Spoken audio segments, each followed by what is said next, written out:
Hello, everybody. Hi. It is Wednesday, May 7th, 2025.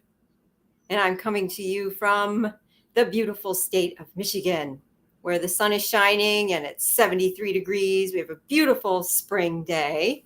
Sorry, I'm a little bit late coming on.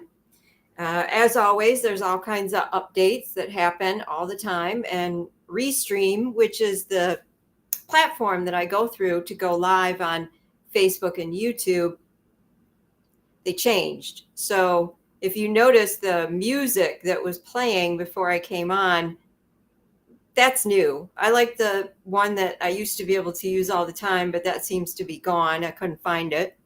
So they're always changing everything on us to make it confusing for people who do things like this, such as going live. And but I think we're okay now. Just adjusting the lights here so that you can see everything. Yeah, so today I am going to share with you one of my favorite recipes. It's cream of asparagus and mushroom soup. Let's put the chat on. Yeah, if you guys are watching me, go ahead and say hi. Let me know where you're tuned in from, whether you're watching on Facebook or YouTube.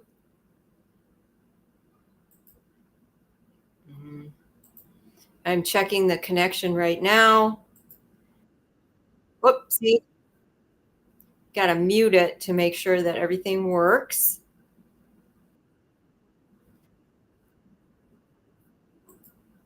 There we go.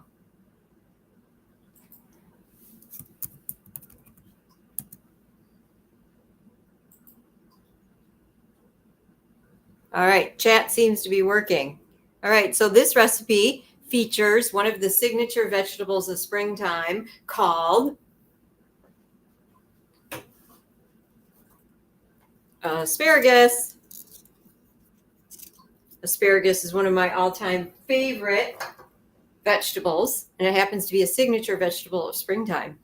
So during this live, where I'm going to teach you how to make this recipe, I'm going to get the recipe going because it needs to cook for a while before we puree it and make it nice and creamy. So I'm going to get the recipe going first, and then I'm going to tell you about the nutritional value of the ingredients and why it's so good for you. And by the way, this recipe is the May recipe of the month on my website, macroval.com. So if you want the recipe, go and check out my website. Every month I post a recipe of the month, and they are archived. So all the previous recipes are there. Let's see, last month was April, and I shared my wild violet tea recipe. So that's there for you. Okay, so let's go over here to the pot.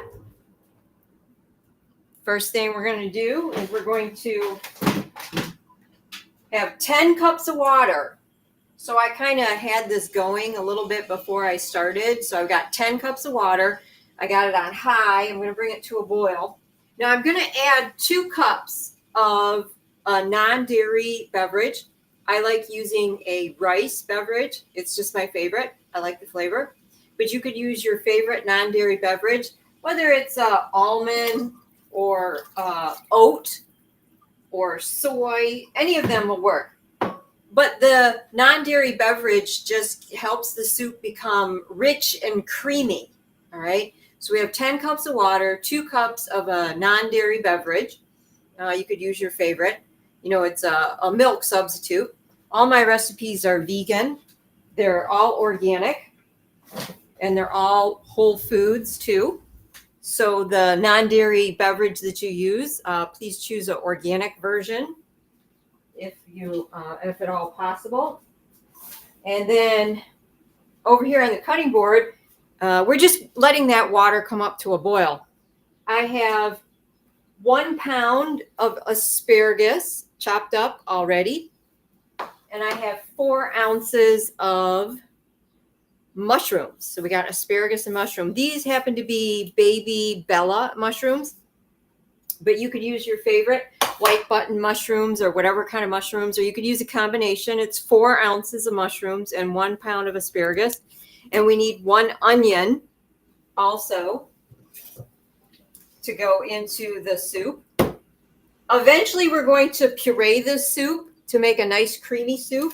So you don't really need to worry about the different sizes of the vegetable. It doesn't really matter. I don't like them in super big chunks, though, because then it takes longer to cook and it's a little more challenging to puree, right? There's a little bad spot on the onion there, but we're just going to chop the onion up. Whoops. Well, a piece of it fell on the floor. Oh, well. So it's 1 onion, just chopped. Okay. Got that done with. Get rid of this one that fell on the floor. Put it in the garbage bowl. All right. So part of the soup that's going to help make it creamy is 1.5 cups of rolled oats. Make sure you choose an organic rolled oat. Very important to get your whole grains organic. And so 1.5 cups of rolled oats, that's going to go in there. That's going to be like the base to make the soup nice and creamy. And people always ask, can you use steel cut rolled oats? Yes, absolutely. You could use any type of oats, but I would not advise using like quick cooking oats, because quick cooking oats is not usually the whole oat groat. It's usually the crumbs that are left down at the bottom of the bin. That's why they're called quick cooking oats. But rolled oats is one of the signature whole grains for springtime. And once we get all the ingredients in the soup pot, I'm going to be talking about cooking and eating for the spring season according to the 5 transformations of energy. All right. So let's go ahead and put this 1 onion in there, like so. I have it on high right now, so I'm bringing it up to a boil. You want it to come up to a boil with all the vegetables in it.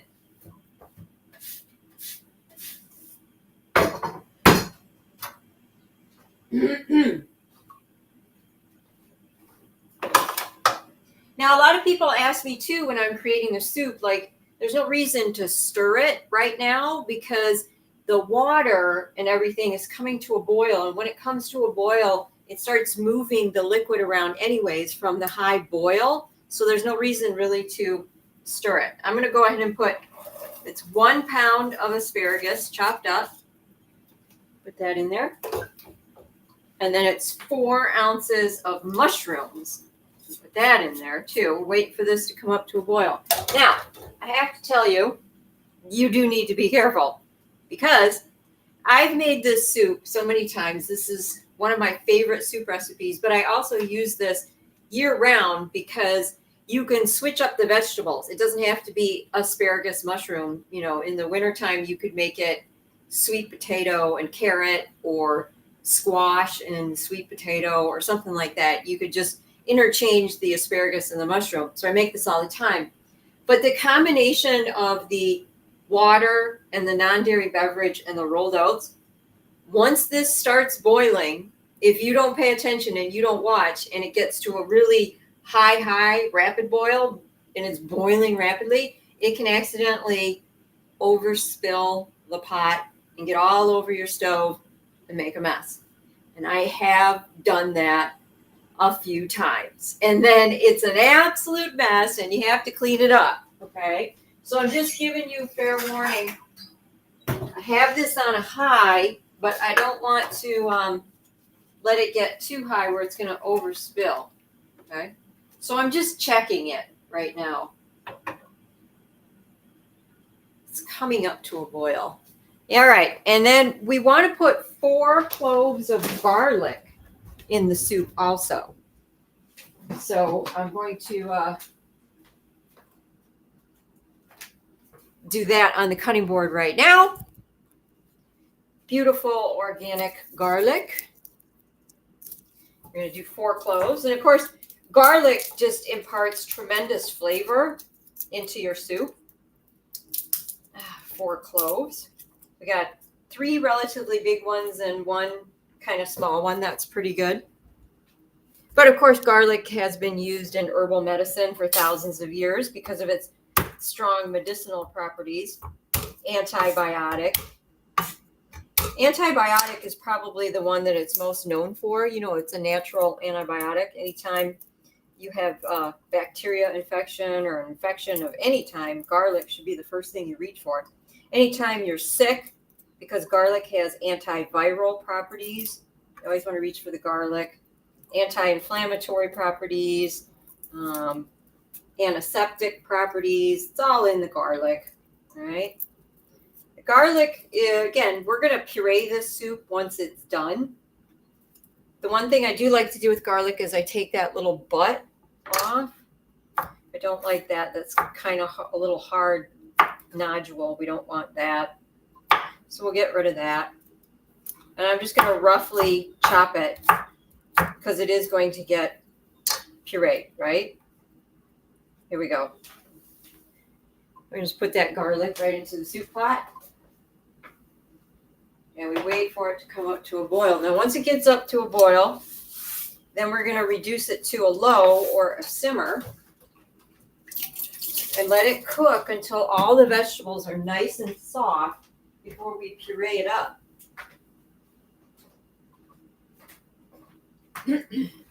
Let's go back over to the stove where the soup pot is. All right. All right, so thank you so much for tuning in. If you're watching, go ahead and say hi in the chat. I always love to hear where people are tuned in from. And let me see here. Screen share. I am going to share with you the recipe of the month. Here we go. So this is my website, macrovale.com, recipe of the month, cream of asparagus and mushroom soup. You can see there. So yeah, we are going to reduce it to a simmer. We're going to simmer it for 15 to 20 minutes before we add the rest of the ingredients. But you can see it's there, okay? This is my website, by the way.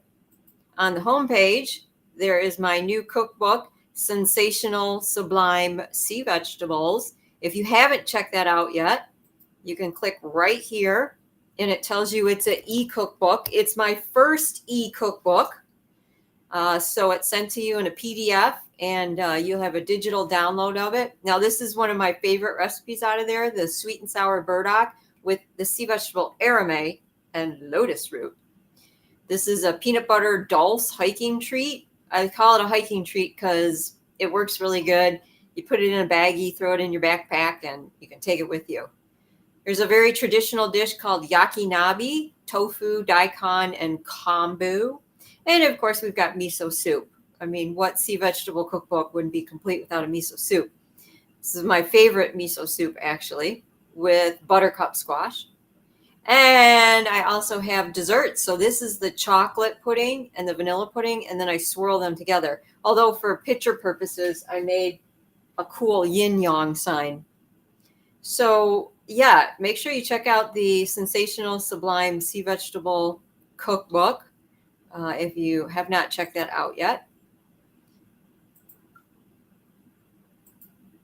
Stop screen sharing. There we go.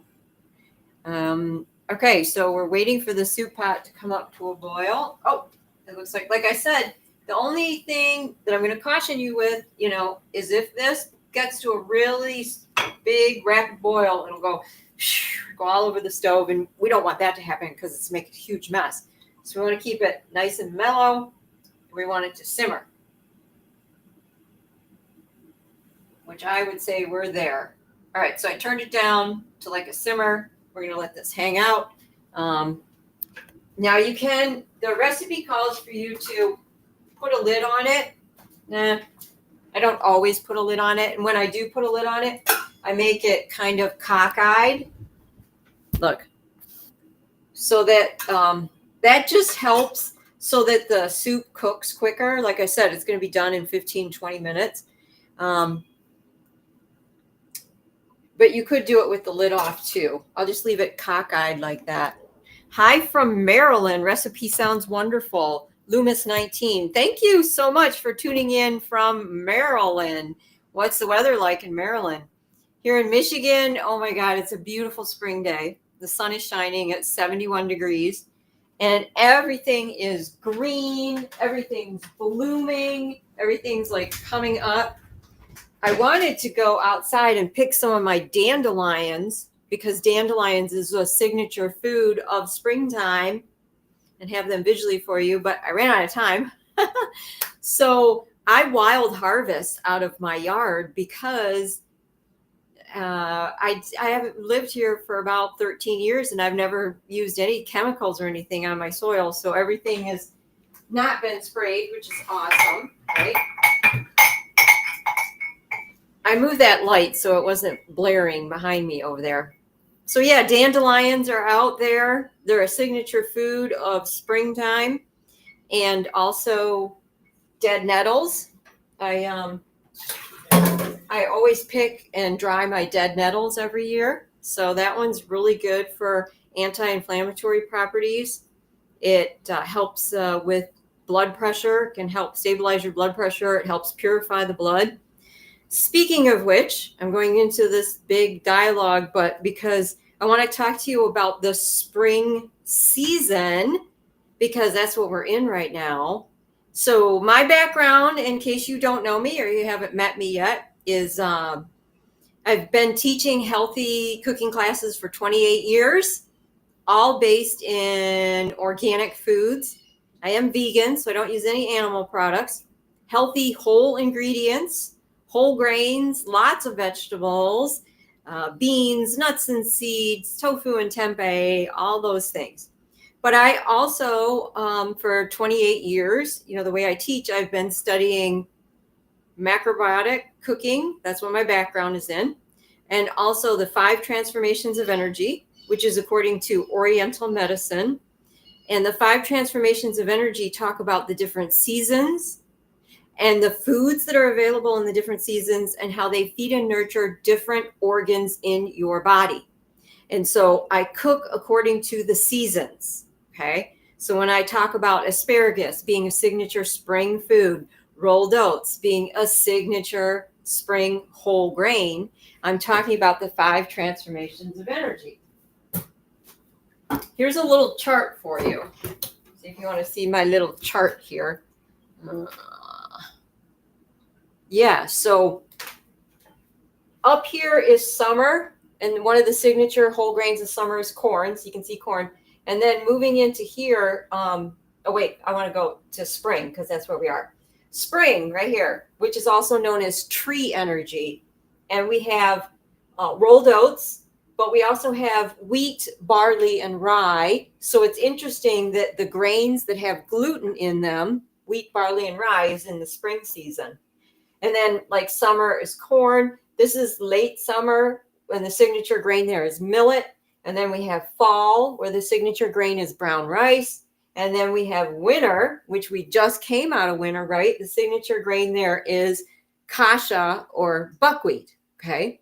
So this is the different seasons. Okay. And they go into a circle and they each emphasize different foods and what's available in the season.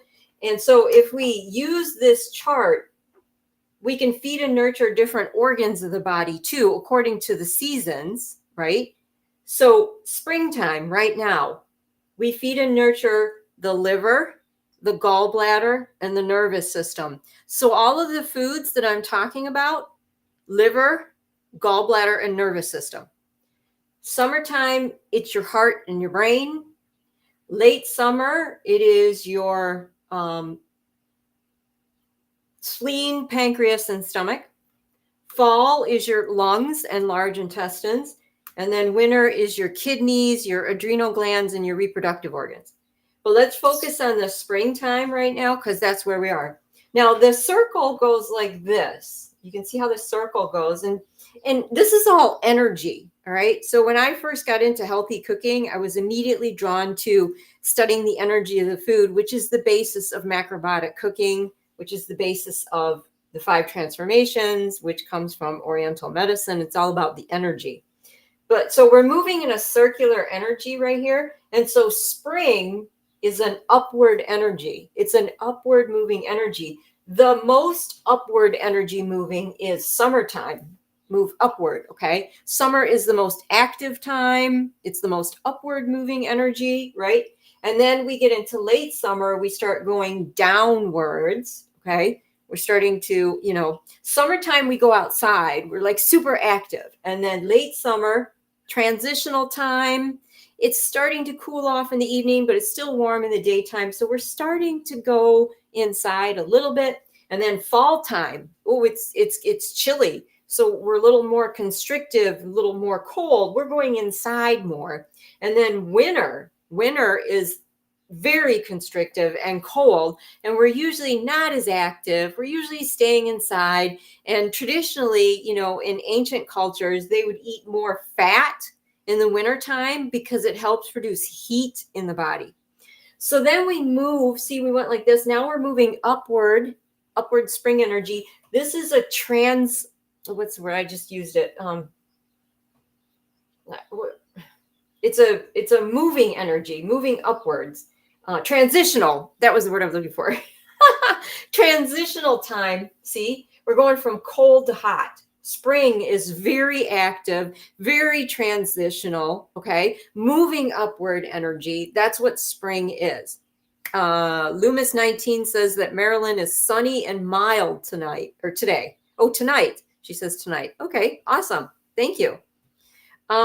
So the spring energy has this moving upward type of energy. So the food is more dense and heavy down here, and it's starting to get lighter here.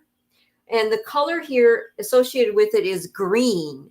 So in the springtime, we want to emphasize more greens in our diet, like asparagus. Okay. Like, here's another vegetable for springtime, which I wanted to show you, was kohlrabi. And you can eat the leaves of the kohlrabi too. I've been waiting for kohlrabi to come into the stores because this is a spring vegetable. But lighter energy, moving upward, green things for your liver, your gallbladder, and your nervous system.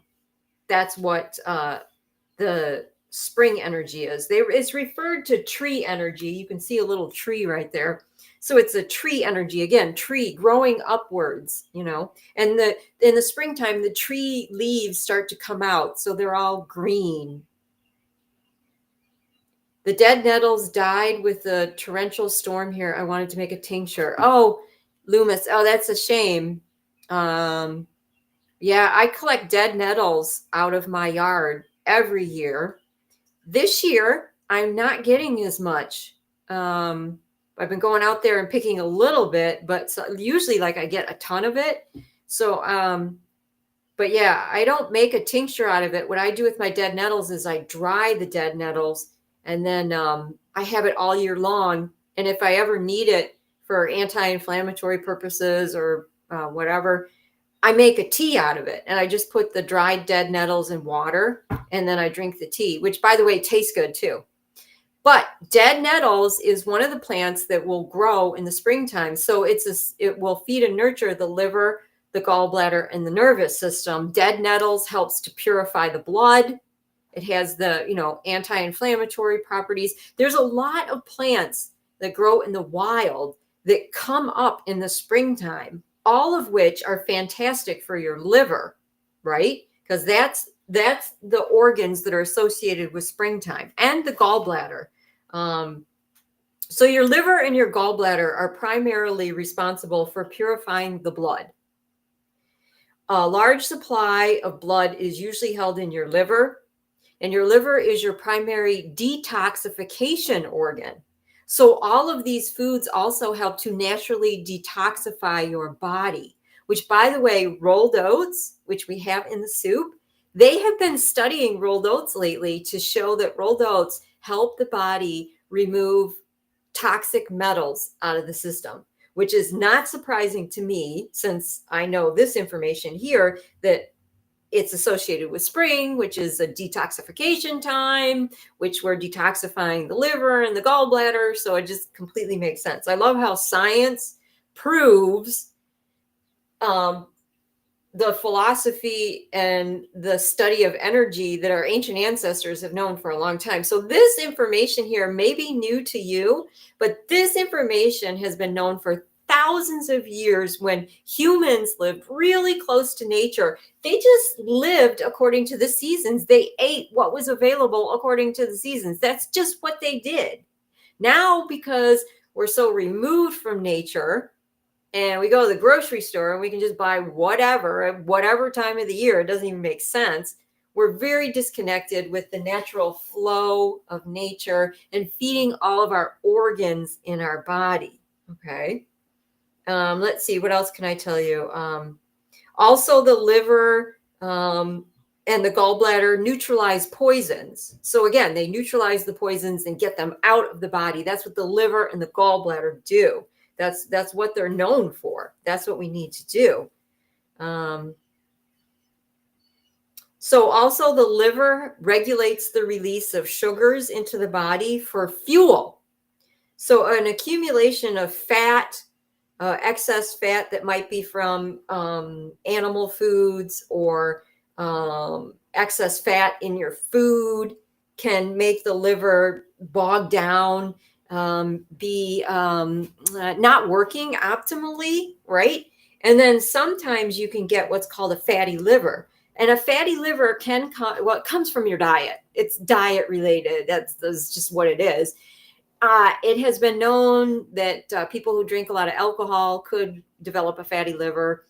People who eat a high-fat diet could, but it's also from consuming too much white refined sugar can create a fatty liver, right? So these foods, asparagus, rolled oats, kohlrabi, all these things I'm talking about will help cleanse your liver and make your liver work better, okay? Let's see, what else can I tell you about spring? The signature flavor of spring is sour, right? So sour, what would be sour?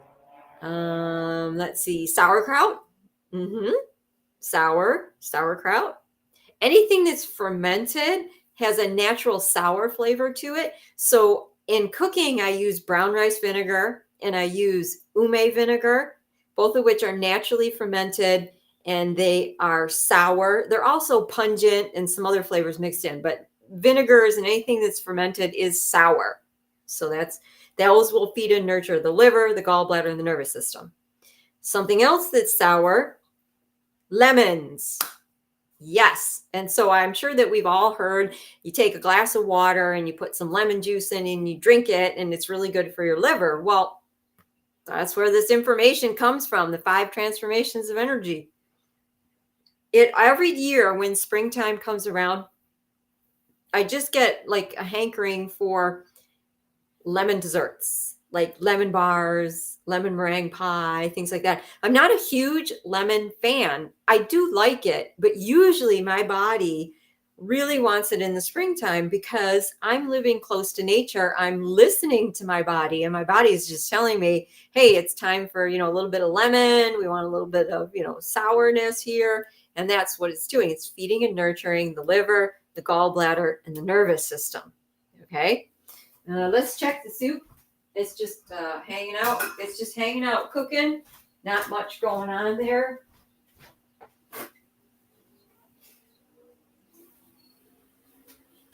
All right, I'm going to take this poster down now so I can continue talking about food and show you the food and things like that. So I told you I would tell you all about the health benefits of what's in our soup also. So we have the rolled oats, which oats are one of the signature whole grains of springtime. And I wanted to draw your attention to the other whole grains that are associated with springtime. So that would be wheat, barley, and rye. All right. So these are the whole grains that have gluten in them. Now, if you buy organic whole grains like organic barley, it is fantastic for you. It's absolutely delicious. It makes a beautiful thick soup. And again, it's for your liver, your gallbladder, and your nervous system. It cleanses the body of toxins. I used to use barley flour to make all my desserts, and I loved it. But then everybody went gluten-free. And if you have celiac disease, don't get me wrong, you got to stay away from gluten. I understand that. There are some people it's very severe. However, not everybody on the planet is, allergic to gluten. Most people are allergic to glyphosate that's sprayed on the wheat, because if you're not getting organic wheat, you're getting glyphosate. And that's probably why you're having digestive problems, why you think you have a gluten insensitivity. So barley wouldn't, and rye and things like that. And even if you're getting an organic Eichorn whole wheat, Eichorn is the ancient form of wheat that was not hybrid. They did not change the gluten structure of Eichorn. It's completely different. But this time spring, where we're feeding and nurturing the liver, the gallbladder, and the nervous system, if you cut out all of your gluten grains, your body's going to be lacking. So you might want to emphasize on the rolled oats. Now, people get confused, and some people think rolled oats has gluten in it. It does not. It does not have gluten in it at all. So sometimes, you can go to the store and you can find a package that says gluten-free rolled oats, and they're charging twice as much for it. And if you have celiac disease, I guess that would be important to you. But for, the average person who doesn't have an allergy to gluten, you don't need to pay twice as much for gluten-free rolled oats. You do want to make sure they're organic, though. You've got to get organic grains, okay? Unfortunately, some companies, it's not all companies, but some companies try and speed up the drying process of grains. And they found out that if they spray the grains with glyphosate, they dry quicker, and then they can package them quicker, and they can make money quicker. But it's detrimental to our health, and we want to stay away from it. So I just always emphasize organic. I've been emphasizing organic food for 28 years that I've been teaching cooking classes. So I was a day late, heavy rain and hail, Loomis 19 says, about her dead nettles dying, unfortunately. All right, so you want to emphasize the rolled oats. Like I said, rolled oats, whole grain, feed and nurture your liver, your gallbladder, your nervous system. Whole grains that give your body energy. And rolled oats can help cleanse toxic metals out of your system.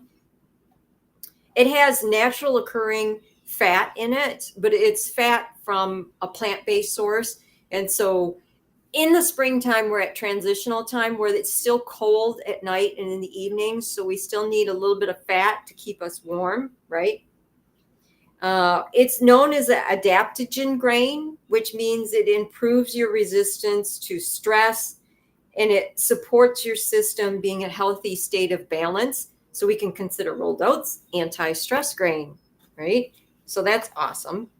Moving on to asparagus, one of my all-time favorite vegetables, favorite springtime vegetable. Growing up as a kid, I never had asparagus. I moved out of my parents' house when I was 18 years old, and I got my own apartment. And then I went grocery shopping, and I saw this asparagus, and I bought it, and I brought it home, and I ate it, and I went, oh, this is delicious. I love asparagus. I went home, and I said to my mom, hey, do you know what this is? Asparagus? We never had it as a kid. Mom goes, yeah, I don't like asparagus.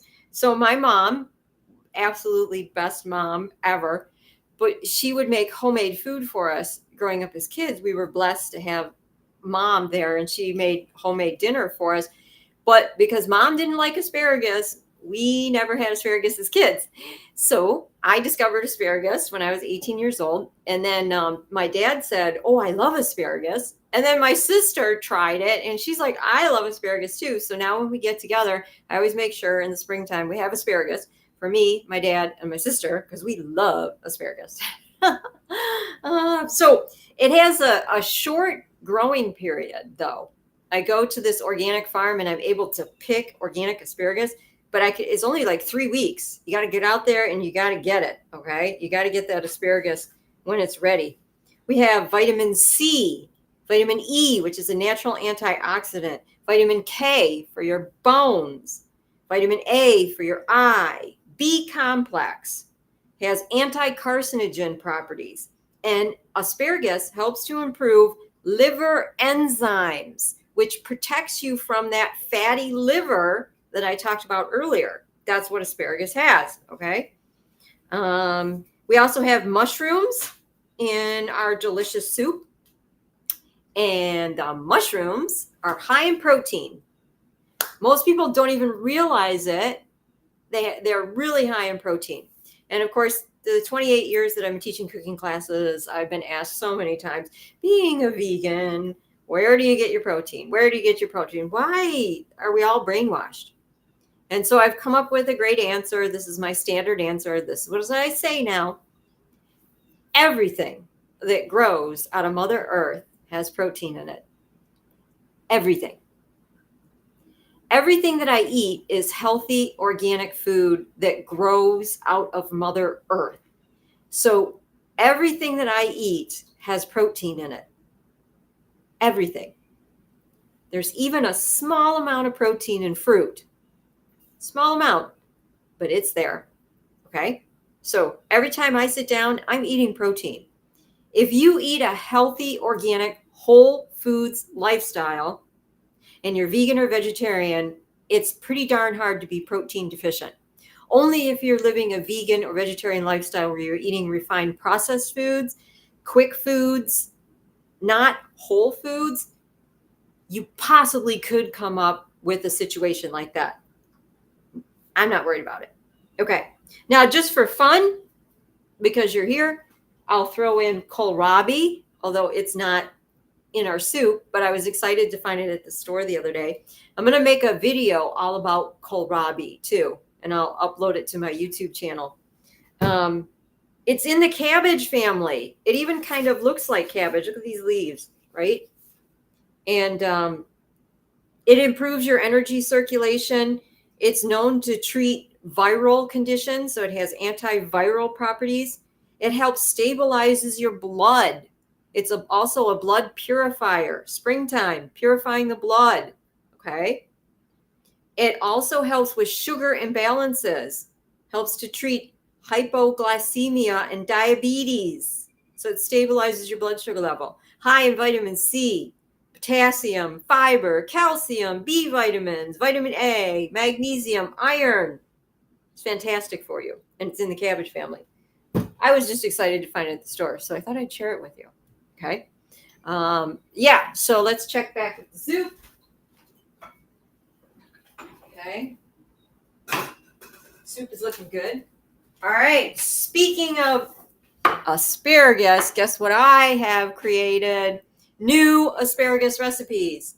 I love creating recipes. I do it all the time. I've been teaching classes for 28 years, and I'm still coming up with new recipes.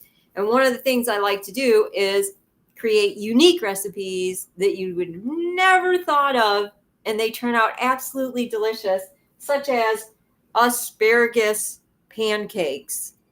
These are asparagus pancakes with a tofu sauce and raspberry syrup. These pancakes are my new favorite pancakes. They are so flavorful, so delicious. Okay. Now, this is going to be in my upcoming cooking class a week from today, May 14th. Okay, that cooking class is both in person, if you're here in Michigan, or it's virtual. I can hook you up with Zoom. It is a 3-hour cooking class from 6 to 9 because we're making all the recipes. Okay, we're making the recipes together. If you're here in my house, we cook together. If you're on Zoom, I give you the recipes ahead of time and you can cook with me. Okay, so that's how the cooking class works. It's a lot of fun. You meet other people who are also trying to eat healthy and, on this journey. It's a lot of fun. So the class is going to consist of the asparagus pancakes, the tofu sauce, and the raspberry syrup. I also have tempeh bacon because I don't know about you, but when I eat my pancakes or whatever, you have to have a little bit of nice saltiness. So tempeh bacon. And the other recipe is asparagus, maple, apple, oatmeal. So I've taken asparagus and I've put it in oatmeal. Another one of my favorite new recipes They're so delicious. They're going to blow your mind how delicious they are. So you want to go to macroval.com and sign up for that cooking class right now. In the cooking classes, it's one-on-one. We're talking to each other. I'm answering your questions. I'm giving you all my cooking tips, my cooking techniques, everything like that. I've had so many people who attend my classes that say things like, wow, I learned so much in your class, or wow, I never knew that. Okay. So yeah, and they're a lot of fun. And that's where my passion is. I love to teach cooking classes. I love to come up with new recipes like asparagus pancake. And I get all excited about the recipes too, because I want to share them with you. All right. So the recipe that I'm showing you today, the asparagus mushroom creamy soup, is the recipe of the month on macroval.com. All right. So if you're watching this video, go ahead and leave a comment, say hi. I am live right now, but if you're not watching live and you're watching the recording of this video, please hit the like button. Please leave a comment. These videos all run on algorithms, interaction from other people. And if you don't interact with this video gets buried and basically nobody sees it. All right. We are inundated with videos now. You have memories and stuff on Facebook, and I've been going live for a couple years now. And I look back at memories from, a year or 2 years ago, and I had many people watching the video and leaving comments. And lately it's been crickets because they changed the algorithms. Everything is AI empowered now. And if you don't have, 100,000 followers, you're basically invisible and you get buried. So if people don't hit that like button and they don't comment on my video is just basically invisible. All right. And I want to be able to keep making these videos and keep sharing recipes with you. But if my videos are invisible, it just seems like I'm talking to thin air. And I am self-employed. This is what I do for a living. I don't do anything else. Okay. So I create recipes. I teach cooking classes. I'm a personal chef. I cook for people. And I also offer one-on-one lifestyle counseling. And I can work with you using food to overcome any dis-ease you might have in your body. And I use food, and I use the 5 transformations of energy. I've worked with people who have overcome breast cancer, prostate cancer, kidney disease, Meniere's disease, severe digestive issues, things like that. On my website, you can go to the counseling page and you can see a really nice testimonial written by somebody that I worked with who overcame severe digestive issues. Okay. So again, any interaction that you can do, I just greatly appreciate it. Hey, I like watching videos on YouTube too, and I like them when they're live. And whenever I'm watching a live video, you know what I do? I hit that like button, and I always just leave a comment, just saying hi or just whatever, because it's all run on algorithms. I don't know if you know that or not. Maybe you do, maybe you don't. And people like me, small business, you see this video and you think that like I'm making money off of this. I'm not making any money whatsoever off of YouTube. I make videos, I upload them. I'm not making any money off there. You have to have at least 1,000 followers, and you have to have people watching your videos. You have to have high numbers for these people, that, are making a living on YouTube. That's not small businesses like myself. So anything you can do to help support me is just greatly appreciated. Thank you. Thank you. Thank you. All right. We're going to get to the soup in just 1 minute. But before we do, whenever I go live, I like to share certain things with you guys. And so I want to update you on Protect the Porkies. Okay. What's going on with the Porcupine Mountains in the beautiful state of Michigan? The Porcupine Mountains is a state park here. Well, wait a minute. Before I go into this, I should probably, hold on. I did this backwards. Stop screen sharing. Let me show you the Porcupine Mountains. Protect the Porkies. This is where you want to go. Look at this. Look at this beautiful picture. This is the Porcupine Mountains. It's in the Upper Peninsula of Michigan. My favorite place to go is the Upper Peninsula of Michigan. I've been to the Porcupine Mountains many times, and they are planning on building a mine right next to the Porcupine Mountains, right next to Lake Superior. The possibility of contaminating Lake Superior is huge. This mine is just a terrible, terrible idea. They would destroy old growth forests. They would destroy natural waterways. This place where they're proposing to put this mine has no infrastructure. It has no electricity. I mean, it's way out in the wilderness. I went there last year. I saw it. Okay. So it's just a really bad idea. So please go to Protect the Porkies, check out the website, and there's a petition on there. You can sign the petition, even if you don't live in Michigan, because people come from all over the world to visit the beautiful Porcupine Mountain State Park. In 2023, it was voted the most beautiful state park in the United States. That's the Porcupine Mountains, okay? So now I want to show you what's going on, because you want to sign up for their newsletter also. If you sign up for their newsletter, you will get emails about what's happening. So this is the latest. So last year, we were kind of in this battle where I think 2 or 3 times the legislature here in Michigan put forth that they were going to give a $50 million grant to this mining company. $50 million grant is our taxpayer money, okay? And so, yeah, I believe it was 3 times. 3 times people like me sent letters to my senators and my representatives and people like that and told them what a terrible idea this was. And the guy who created the website, Protect the Porkies, Tom, he's a great guy. I met him last year in August. He's not making any money off of this either. He's trying to save the beautiful Porcupine Mountains. All right. So what's going on is 3 times it was defeated last year. Now this is just happening. Last week, we reported that Senator Sarah Anthony had confirmed the $50 million Michigan grant to the proposed Copperwood mine had expired at the end of last year and would need to restart the process from the beginning in order to advance.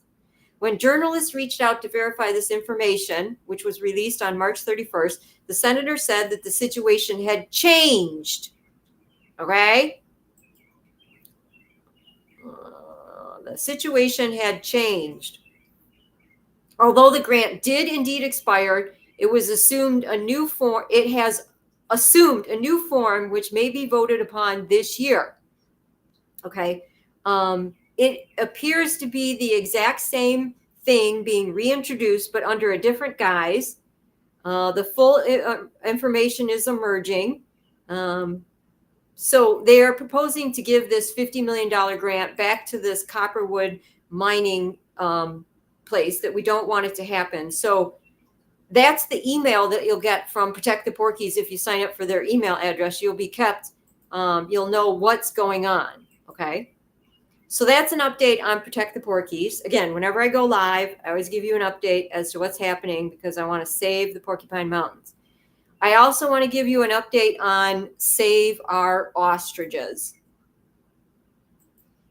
If you don't know about this, you really need to go to this website, saveourostriches.com. The link is in the description.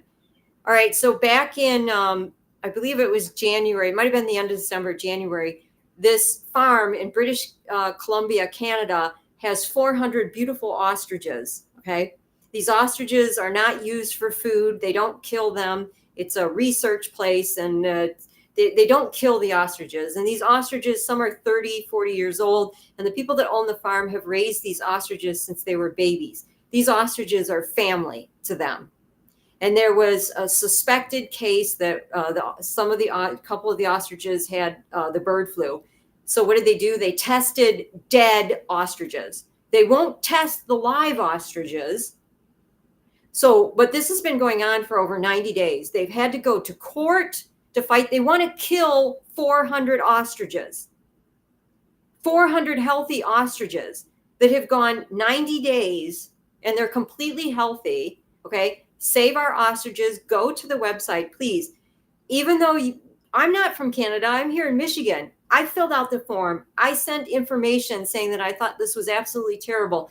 You can help these people out by spreading the word. They have a Facebook page, Save Our Ostriches. They update you. what happened recently, they had to go to court, and then then they had to go to court again, and then they had to go to court again. And recently they went to court. They're waiting to hear the decision. Okay, they're waiting to hear the decision, but they heard that there is a local dump that is digging a huge hole with the potential of burying 400 dead ostriches.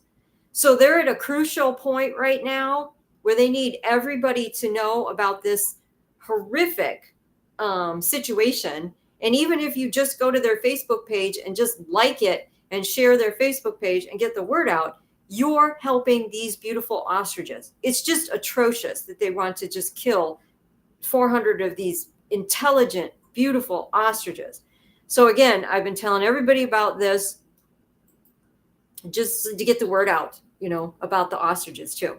Now, I also have a blog, a Substack blog, and I write in the blog about updates, about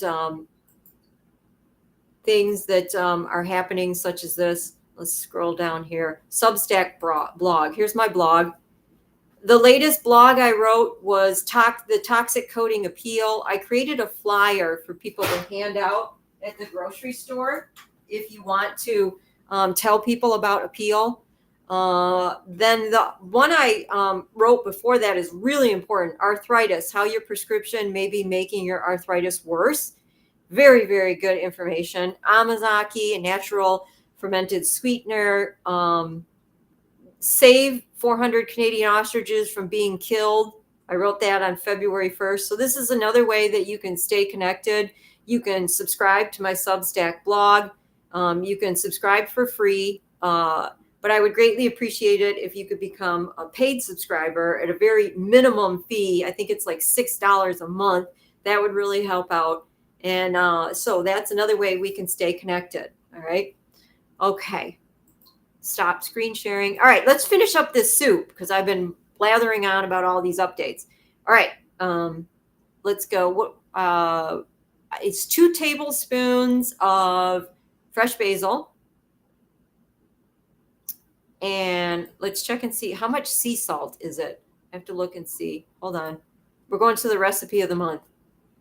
Mm-hmm.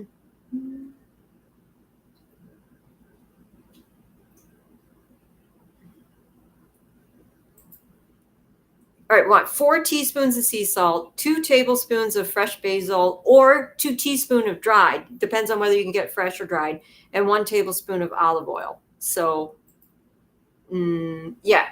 I have my fresh basil. My favorite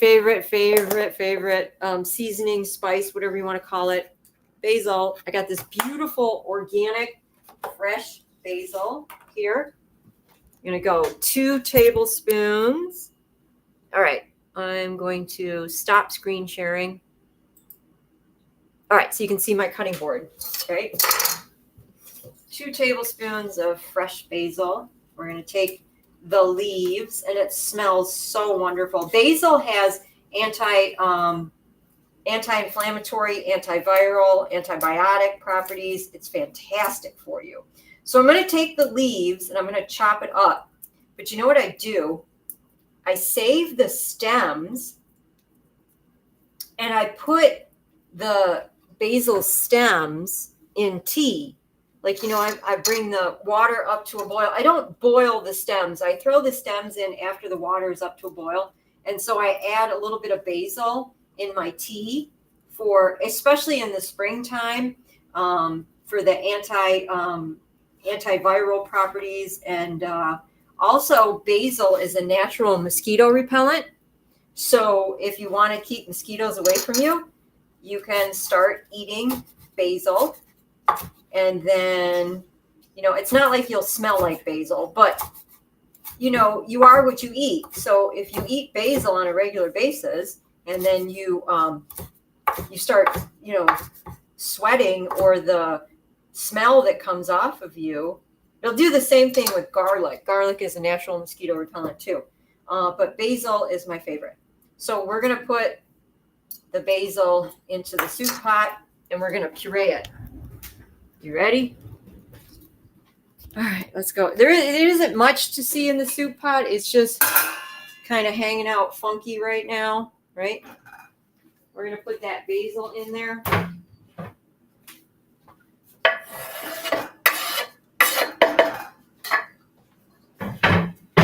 We're going to put 4 teaspoons of sea salt. That's seasoning it. 1, 2, 3, 4. And then I put 1 tablespoon of some organic olive oil. I just do that to make it more creamy, more richer. If you don't want to add 1 tablespoon of olive oil, don't add 1 tablespoon of olive oil. It's fine. It's just to make it creamier, basically, richer. Because, traditional cream soups have really high fat content. Usually they use like a cream or, a really high fat milk product or something like that. So we're trying to make a low fat, good, healthy version of a cream soup. Now I have this hand blender. This always works best. By the way, I turn the heat off because when you blend the soup, you don't want the heat on. So I'm going to use a hand blender because I can just, immerse it into the pot. But if you didn't have a hand blender, you could use a blender or you could use a food processor, but you'd probably have to do it in batches because there's quite a bit of soup here and it probably wouldn't fit. So you might have to do it in batches, but the hand blender works real well.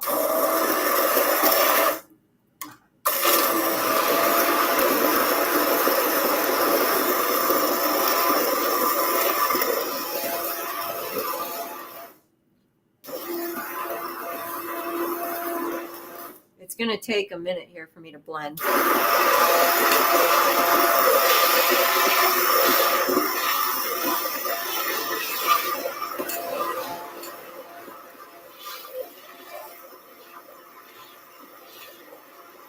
Now, sometimes I pick the blender up and I see that there's stuff stuck to it.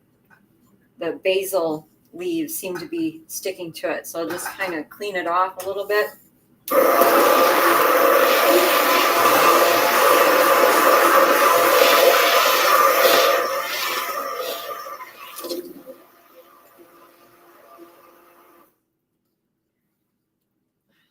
Get down the sides too.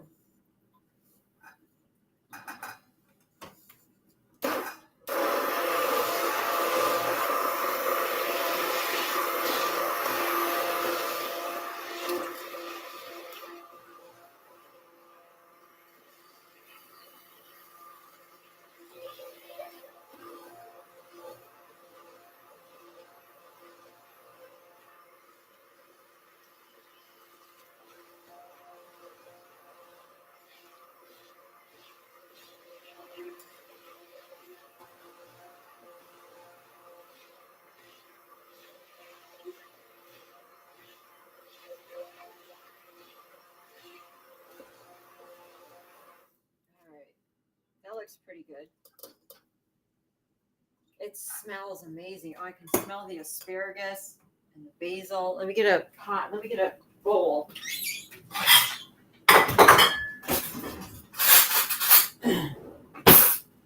Cream of asparagus and mushroom soup with basil, fresh basil. I want to see how it pours. It's nice and creamy. Okay. And if you put this in the fridge, the next day, it's actually even thicker than this. So I usually sometimes people ask me like, this seems like a lot of soup, and yeah, it's a good amount of soup because you want to make, when you have time, because not everybody has time to cook, right? So when you have time, make a big batch of soup or a big batch of whatever healthy food you're doing, and then put it in containers and put it in your fridge. You'll have food all week long. And soup is one food that freezes really well. So you could even put it in containers and put it in the freezer if you wanted to. Now, I eat soup for breakfast every morning. So this will be my breakfast tomorrow. Yes. The upcoming cooking class on May 14th is the beautiful asparagus pancakes with raspberry sauce, tofu sauce, and tempeh bacon. I adore this. This is really good, but I don't eat this every day for breakfast, right? I eat a savory dish for breakfast, usually with a whole grain in it, because the whole grain is going to give me long, sustainable energy to last throughout the day. So yeah, I have soup. It's very, very hot, but let's see. I'm gonna blow on it. Oh my God, this is so good. Yeah, one of my all-time favorite soups. Oh my God, it's so good. Oh, I hope you get a chance to make this recipe. You're going to absolutely love it. Okay. So thank you so much for joining me. Again, greatly appreciate if you could, if you're watching this on YouTube, hit the like button. If you're watching this on Facebook, hit the like button. It really helps with the algorithms. If you're watching this, because this was live, but you're watching a recording of it, just say hello. Just put a comment. Thank you. Hello. Appreciate the recipe. I made the recipe. Something like that. It really helps with the algorithms. And, people like, myself who make these videos, we just greatly appreciate it. It's a little something you can do to help us out. And so next Wednesday's class, it's a cooking class that I'm teaching, all asparagus breakfast. And again, the asparagus pancakes with raspberry sauce. And there's also like a tofu spread, tempeh bacon, and an asparagus apple maple oatmeal. Absolutely delicious. These are my new favorite recipes with the signature vegetable for springtime, asparagus, right? Okay, thank you everybody for tuning in. Greatly appreciate it. And for now, don't forget, get in the kitchen and cook healthy.